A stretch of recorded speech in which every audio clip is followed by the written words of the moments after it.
الحمدللہ رب العالمین والصلاة والسلام علی اشرف الانبیاء و سید المرسلین و خاتم النبیین وعلی آلہ وصحبہ اجمعین۔ حکومت پنجاب نے ابھی یہ اعلان کیا ہے کہ 28 جولائی سے 5 اگست تک پورے پنجاب میں لاک ڈاؤن ہوگا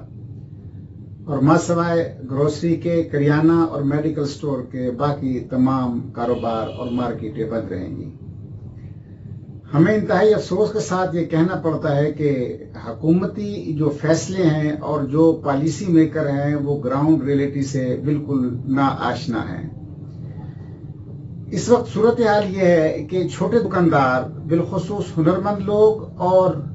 چھوٹے دکاندار جس میں شوز والے ہوئے، جنرل سٹور والے اور اس طرح کے دوسرے کام کرنے والے لوگ، جن کا سارے سال کا دار و مدار انہی ایام پر ہوتا ہے، اور حکومت کی جانب سے اس سے پہلے اس پالیسی کا اعلان نہ کرنا، وہ لوگ قرضوں پر مال لے کر عید کے لیے اپنی دکانوں میں رکھتے ہیں تاکہ فروخت کر کے وہ اپنے سال بھر کے لیے کچھ نہ کچھ اس میں سے پس انداز کر سکیں۔ لیکن حکومت نے فوری طور پر ان کے سر پر یہ کلہاڑا مارا کہ رات کے 12 بجے سے مارکیٹیں بند ہوگی اور 9 دن کا کوئی منطق نہیں ہے کہ 9 دن کے لیے مارکیٹیں بند کر دی جائیں۔ یہ غریب لوگ کہاں جائیں گے؟ کیا حکومت میں بیٹھے ہوئے لوگوں نے یہ کبھی سوچا کہ اس وقت گزشتہ لاک ڈاؤن کی وجہ سے ملک میں کتنی بے روزگاری ہوئی، کتنی غربت بڑھی، کتنے لوگ پریشان ہوئے، اور حالت یہ ہے کہ لوگ اب اپنے معصوم بچوں کے ساتھ بھوک کی وجہ سے خودکشی کرتے ہیں، لیکن حکومتی ایوانوں میں بیٹھ کر عوام کے اربوں روپے کے ٹیکسوں پر مزے کرنے والے کبھی یہ نہیں سوچتے کہ عوام کی ضروریات کیا ہیں۔ یہ غریب دکاندار کہاں جائیں گے؟ یہ آپ حکومت کی پالیسیوں سے کرونا ختم نہیں ہوا۔ کرونا اگر پاکستان میں کم ہوا اور انٹرنیشنل ان کی جو اسیسمنٹ تھی اور حکومت پاکستان کی جو انہوں نے اطلاعات دی تھی کہ 15 اگست تک کرونا اپنے عروج پر ہوگا اور بہت بڑا نقصان کرے گا، لیکن ان غریب لوگوں کی جن کی دکانیں بند تھی، وہ دیہڑی دار لوگ جو مزدور لوگ تھے، ان کے گھر کے معصوم بچے اور ان کے بوڑھے والدین اور ان بھوک کے مارے خاندانوں کی دعاؤں کی وجہ سے اور اللہ والوں کی دعاؤں کی وجہ سے پاکستان میں ان کی تمام اسیسمنٹ کے برخلاف کرونا کی ریشو ڈاؤن ہوئی۔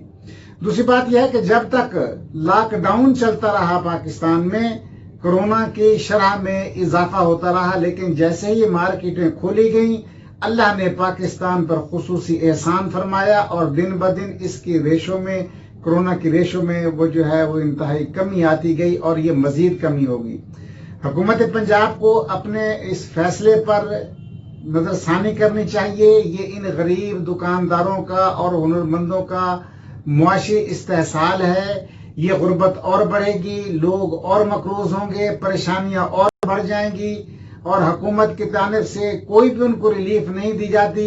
یہ انتہائی دکھ والی بات ہے۔ آپ کو اگر یہ کرونا پر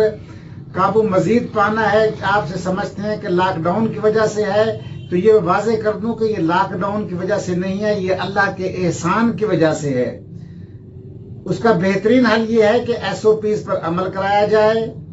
اور اگر مارکیٹیں ایسی کھلی رہیں اور لوگوں کو یہ اویئر دے دی جائے کہ مارکیٹوں میں رش نہیں کرنا، تو لوگ جو ہے وہ خریداری کر لیں گے۔ اس کا وقت بڑھا دیا جائے، بجائے 9 سے لے کے 7 تک، اگر اس کا وقت صبح 7 سے لے کر رات کے 10 یا 11 بجے تک کر دیا جائے، تو یہ جتنا بھی ہجوم ہے یہ اکٹھا نہیں ہوگا، یہ وقت بڑھ جانے کی وجہ سے ہجوم کم ہو جائے گا اور انشاءاللہ کرونا پر قابو رہے گا اور کرونا مزید کم ہوگا۔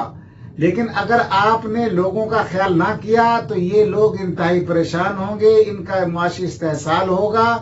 اور یہ اللہ بھی ان پالیسیوں سے راضی نہیں ہوگا کہ جس طرح لوگوں کو لاک ڈاؤن کر کے 9 دن کے لیے آپ ان کو بے روزگار کر دیں۔ اور پھر عید کے بعد تو مارکیٹوں میں رش ہوتا ہی نہیں۔ عید کے دوسرے دن سے لے کر تقریباً 10-15 دن تک لوگ خریداری کر چکے ہوتے ہیں، وہ مارکیٹوں میں نہیں آتے، نہ وہ کپڑا خریدتے ہیں، نہ وہ درزیوں کے پاس جاتے ہیں، نہ وہ کاسمیٹک خریدتے ہیں، نہ وہ کریانہ خریدتے ہیں۔ تو اس وقت عید کے بعد کی تو ضرورت ہی نہیں تھی 9 دن کے لیے۔ لہٰذا ہماری گزارش ہے پرائم منسٹر صاحب سے اور اس سے عدالت عالیہ کے جتنے بھی چیف جسٹس ہیں، وہ سپریم کورٹ ہو یا ہائی کورٹس کے ہوں، کہ کہ اس سے پہلے بھی ہائی کورٹ نے آرڈر کیا تھا کہ مارکیٹیں کھول دی جائیں، اور وہ مارکیٹیں کھلی اور اللہ نے اس سے برکت دیا تاکہ کہ یہ کورونا کی ریشو میں کمی واقع ہوئی۔ میری گزارش ہے کہ مہربانی فرما کر آپ نظر ثانی کریں اور عوام کا معاشی